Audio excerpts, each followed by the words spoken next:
Good evening everyone. Once again, nandito ang ating chef. Today, magluluto tayo ng opo. Lagyan natin ng pagpag. Bawang sibuyas lang. At igigisa natin sa butter. At lalagyan natin ng pamintang durog. At ang ating oyster sauce. Pero maiba naman tayo ngayon. Lalagyan ko ng vermicelli. Yun yung usually ginagawang balit ng mga lokal.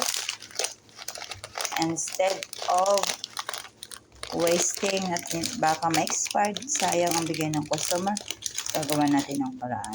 Let's start.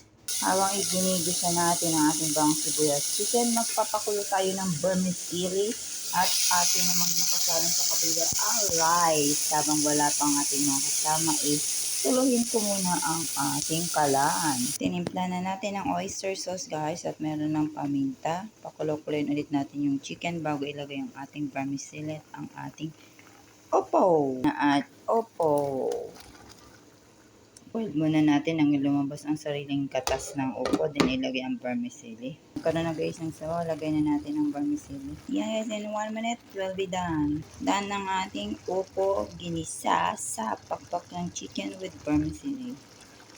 Lagyan ko ng oyster sauce on the top para haluin natin later. Have a nice day everyone. Thank you for watching.